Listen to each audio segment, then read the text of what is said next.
Il est 7h03, toutes nos excuses pour ce léger retard indépendant de notre volonté. Nous passons à l'information et nous sommes avec Ismaël Camara. Bonjour. Bonjour Lisa. Tout de suite les titres. Affaire Karim Wade, la Cour suprême confirme le verdict de la CREI. La RADDHO dit toute sa déception et exige la suppression de la CREI à défaut d'une mise à jour.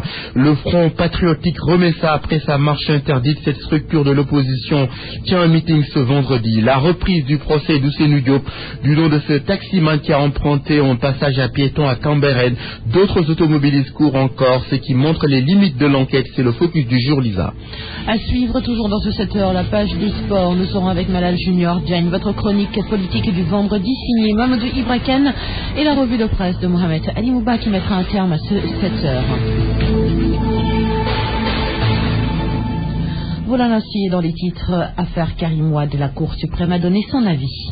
La Cour suprême confirme l'arrêté de la CREI condamnant Wade fils à 6 ans de prison ferme assortie d'une amende de 138 milliards francs CFA. La rencontre africaine de défense des droits de l'homme s'est dit déçue. La RADDHO réclame à nouveau la suppression de la Cour de répression de l'enrichissement illicite ou à défaut une mise à jour. Son secrétaire général Aboubakry Mbodj avec Anna Rocha. Nous pensions que la Cour suprême, qui est la plus haute juridiction du Sénégal, allait prendre en considération l'avis du groupe de travail des Nations Unies sur la détention arbitraire. L'avis reprend en substance tout le combat porté par la RADDHO et les organisations de défense des droits de l'homme par rapport aux procédures irrégulières qui ont été utilisées et qui ont abouti à la condamnation de M. Karim Wade et de ses co-prévenus pour des raisons qui nous considérons aujourd'hui tout à fait autres que le droit. Et la RADDHO va continuer son combat pour lutter contre la détention arbitraire, pour faire en sorte que le Sénégal également procède à la mise à jour de sa législation nationale. Parce que la CREI aujourd'hui comporte des dispositions qui non seulement sont contraires à la Constitution nationale, mais également aux traités internationaux. On considère qu'aujourd'hui l'image du Sénégal est écornée par ce carré qui a été rendu par la Cour suprême. Nous avions confiance à la Cour suprême en tant que juridiction suprême comme son nom l'indique. Mais nous sommes plutôt aujourd'hui indignés par cette décision et nous sommes très déçus. C'est pourquoi nous allons continuer la bataille sur le plan international. Les avocats de l'État se prononcent sur le verdict aujourd'hui. Ce sera à l'occasion d'une conférence de presse dans un hôtel de la capitale. Le Front patriotique pour la défense de la République tient un meeting ce vendredi à la place de l'Obélisque. Meeting qui fait suite à la marche interdite puis annulée le mercredi dernier. Un meeting qui intervient également au lendemain de la confirmation du verdict de la CREI par la Cour suprême sur l'affaire Karim Wade. 7h passées de 6 minutes. Vous écoutez le journal sur RFM et c'est une bonne idée. Sur RFM au moins, on a des informations sûres et utiles. RFM, la radio de toute l'actualité. Le procès du taximan qui a emprunté la passerelle à piétons reprend ce vendredi. La Juroute s'est constituée partie civile. Cette affaire qui a ému l'opinion nous amène à aborder le focus du jour. Celui-ci est consacré à ceux qui commettent des délits et autres infractions avec leurs véhicules et s'échappent facilement. Dans l'affaire du passage piéton de Cambérène, Ousseynou Diop est le seul automobiliste qui a été interpellé alors qu'ils étaient nombreux. Ça révèle les limites de la police. Les Sénégalais sont très prompts à chanter les louanges de leur police, mais la réalité montre parfois qu'elle est mise à rude épreuve par des événements que des polices modernes solutionnent rapidement. Deux faits d'actualité le prouvent. Un appel anonyme avec un numéro français qu'on ne parvient toujours pas à tracer et des véhicules filmés sur la passerelle toujours introuvables. Pour l'appel anonyme, ça arrive juste au moment où le gouvernement est rentré de Paris, après un conseil des ministres des deux gouvernements, où le ministre de l'Intérieur a dit que la coopération sécuritaire a été renforcée. Pas rassurant. C'est d'autant plus inquiétant que la police court derrière un numéro venant du pays avec lequel notre pays a les plus solides relations et les liens les plus étroits. Pour les véhicules, le film a été remis à la police, mais depuis lors, ça n'avance pas. Alors que des gens disent avoir filmé plusieurs plaques et même les visages des conducteurs. Avec les outils modernes, s'échapper aussi facilement avec un véhicule après un délit, un crime ou une infraction devait être plus difficile. Mais jusque-là, sur les nombreux véhicules qui ont emprunté la passerelle, aucune trace. Ça devrait être une question d'heure ou de jour pas de semaine. Makumba Bay, dans la zone frontalière avec la Mauritanie, des véhicules circulent avec des immatriculations étrangères avec leurs papiers d'origine. Toutefois, quelques-unes de ces voitures parviennent à glisser une immatriculation sénégalaise de manière irrégulière. Mohamed Nabissila. Des voitures de marque étrangère d'Europe ou de la Mauritanie circulent à Saint-Louis sans problème. Les propriétaires utilisent quelquefois des passeports renouvelables avec les services compétents. On constate la circulation de véhicules avec des plaques d'immatriculation étrangère, c'est vrai. Mais bon, je pense que le problème c'était d'être conforme à la réglementation, d'avoir au moins un passe-avant pour pouvoir mettre en circulation ces véhicules-là. Moi je pense qu'il y a un minimum quoi. On constate la mise en circulation de ces véhicules-là effectivement. Leur circulation est réglementée. Ce qui est important, c'est qu'ils respectent les lois en vigueur. On peut toujours compter sur la vigilance des soldats de l'économie, notamment des douaniers, tout ça. Je sais qu'ils veillent au grain. Et s'il y a des problèmes, je sais qu'ils sont toujours obligés de réagir, de corriger. Bon, s'il y a des problèmes à ce niveau-là, je pense qu'ils sont là pour les résoudre, quoi. Donc, on peut toujours faire confiance à nos douaniers, bon, on pense de sécurité en général. Toutefois, certains réseaux utilisent ces véhicules qu'ils glissent frauduleusement avec une immatriculation sénégalaise ancienne. RFM Saint-Louis. Mohamed Nabissila. Difficile de déceler des cas de fraude dans les opérations d'immatriculation de voitures au Sénégal. Le propos est du directeur régional des transports terrestres de Dakar. D'après Félix Diouf, le service des mines Gerkou Maillon de la chaîne, il est interrogé par Ousmane Gueye. Parfois avec la police, en venant identifier des véhicules, on se rend compte que l'immatriculation qu'ils ont donnée ne correspond pas aux véhicules qu'ils ont vus. Ils viennent identifier, on voit qu'ils ont vu une véhicule Mercedes, alors que la plaque qu'on a dans notre base de données, c'est un autre type de véhicule. Ce qui fait que parfois, c'est un peu difficile d'identifier certaines personnes qui ont de fausses plaques. Que risquent-ils les contrevenants? Qu'est-ce que la loi a prévu pour ces cas-là? Je pense que la police de la circulation, donc pour les contrôles, peut-être la police de la circulation qui doit avoir à ça vérifier par rapport aux pièces présentées et le véhicule présenté, voir si c'est conforme. Mais à notre niveau, nous, je ne dirais pas qu'on ne peut rien faire, mais c'est un peu difficile. Donc ce qu'on peut faire maintenant, c'est avoir un contrôle rigoureux au niveau de la circulation. Parce qu'il y a un contrôle rigoureux avec les agents de la circulation, je pense qu'on peut éviter ces genres de situations. RFM, la radio de toute l'actualité. Parlons de toute autre chose maintenant. Bilan mi-parcours de la campagne agricole dans le département de Fatick. Là-bas, les cultures se portent bien dans beaucoup de localités. D'après la direction départementale du développement rural, en 17 jours, plusieurs localités ont reçu des centaines de millimètres d'eau. Fatick, correspondance Aminata Boudiabi. L'hivernage est sous de bons auspices. C'est du moins ce que constatent producteurs et autres techniciens du département de Fatick. Les précipitations sont abondantes et tous les postes sont actuellement excédentaires. Ousmane Kamara, chef du service départemental du développement rural de Fatick. Dans l'ordre de 300 mm de pluie au niveau du département, avec des écarts à moins de l'ordre de 150 mm. Aujourd'hui, pour Fatick commune, on est à 306,5 mm en 17 jours de pluie, comparé à la campagne passée, qui est de 91,6 mm, ça fait un écart de 214,9. Sur le plan pluviométrique, tous les postes sont excédentaires et des écarts d'ailleurs considérables par rapport à la campagne précédente. Agriculteurs et rizicultrices peuvent donc espérer faire de bonnes récoltes en fin d'hivernage.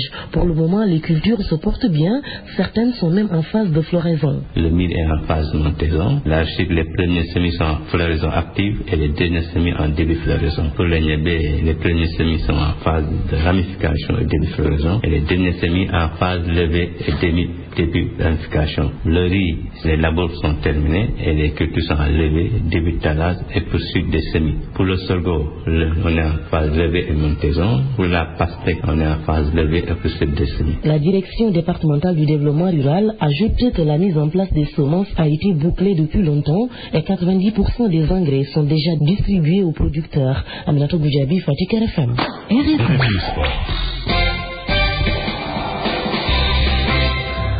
7h12, nous ouvrons la page des sports de ce journal. Bonjour Malal Junior Gagne. Bonjour Ismaël Kamara, bonjour à tous. Nous démarrons avec le basketball. Les Lions du Sénégal ont réussi leur entrée en matière dans la compétition donc en Tunisie hier. Les Lions, pour leur première sortie dans cet afro-basket devant les opposés à l'équipe du Maroc, les Lions se sont imposés difficilement sur le score de 76 à 71.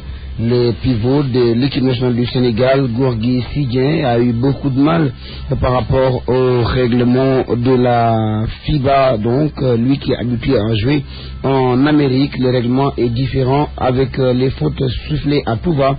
Donc, Gorgui Sidien a été obligé d'aller consulter les arbitres à plusieurs reprises. Il s'est expliqué à la fin de cette rencontre, donc, pour que les Sénégalais sachent pourquoi il a été tout le temps auprès des arbitres. Il a promis également de donner les meilleurs de lui-même lors des prochaines sorties.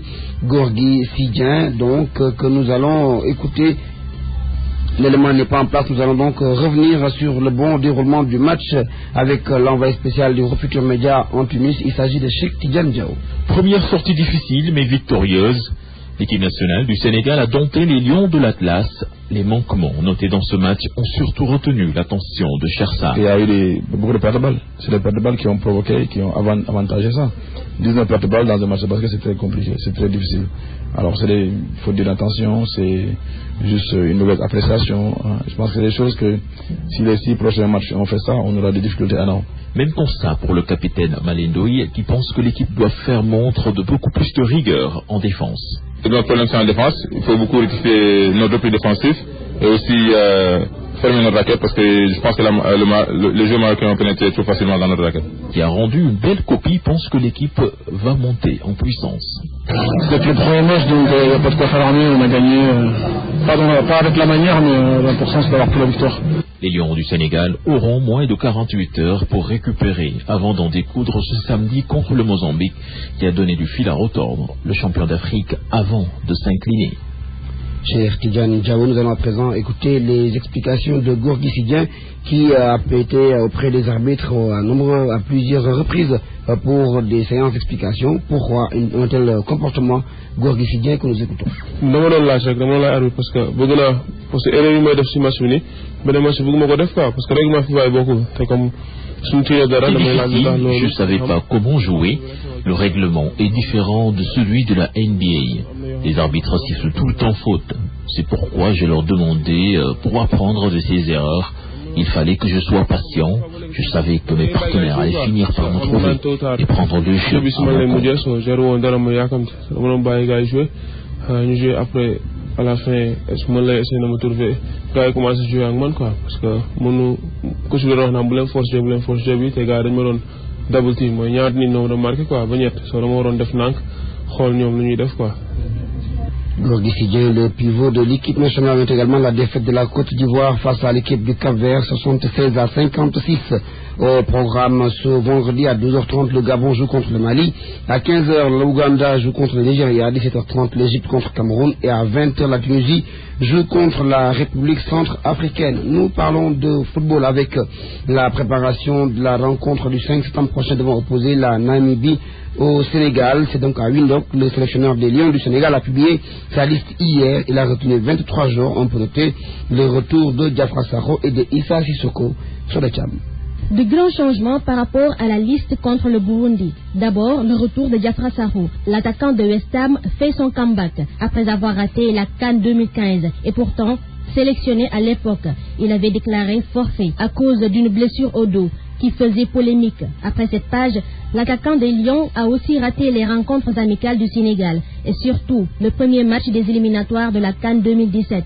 Un autre joueur qui signe son retour, Issa Sissoko. Sa dernière sélection en équipe nationale remonte en éliminatoire de la CAN 2015 contre la Tunisie. Le défenseur des Lions avait mal vu par la suite sa non-convocation pour les 5e et 6e journées des qualifications de cette CAN. Aliou Cissé a aussi fait appel à Lys Gomis, qui a raté le premier match des éliminatoires également de la CAN 2017 pour cause de blessure. En dehors de ces 3 retours, on note également l'arrivée de Kalidou Koulibaly, défenseur de Naples. Il est nouveau dans la tanière. Kalidou a failli porter les couleurs de l'équipe nationale. C'était lors des Jeux Olympiques 2012. Mais le jeune franco-sénégalais a été appelé en même temps par l'équipe de France des moins de 20 ans. Finalement, il avait choisi la France.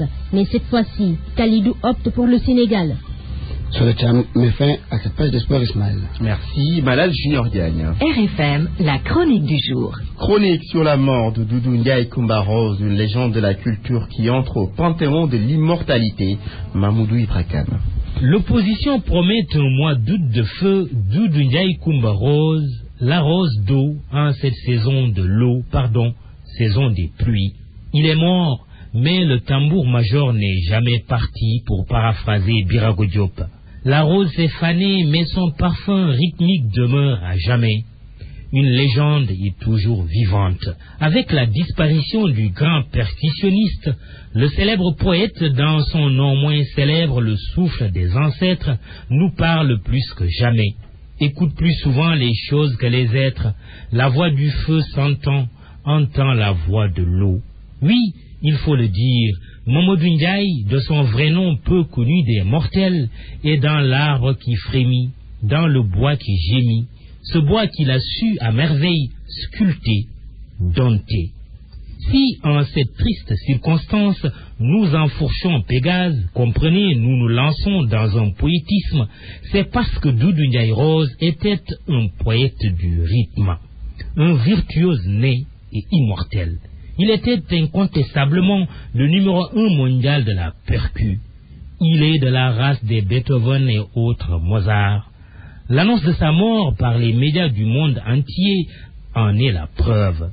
Si le Guéndund, si mon confrère Mamoudou Wane me permet de reprendre l'autre grand poète Senghor, si donc le tam-tam sculpté, tam-tam tendu, ajoutons tam-tam finement tondu, gronde sous les doigts du vainqueur sur la planète entière à cause de sa charge hautement culturelle et cultuelle.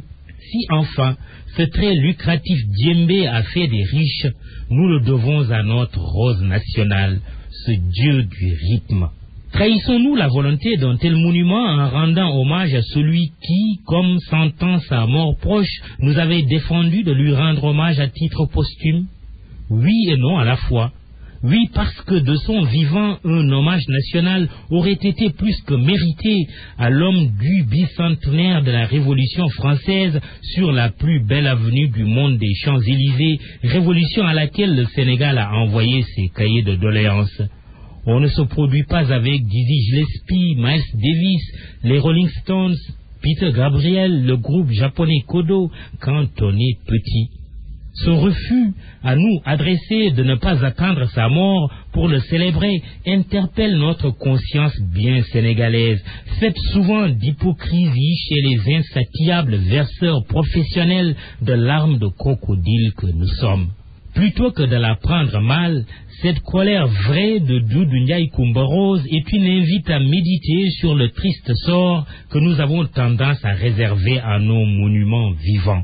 Mais ne pas rendre hommage à un tel monsieur équivaudrait à ne pas rendre à Doudou ce qui est à Doudou, à Césaire ce qui est à Césaire, surtout qu'il ne s'appartient plus. Il est un patrimoine national et mondial de l'humanité.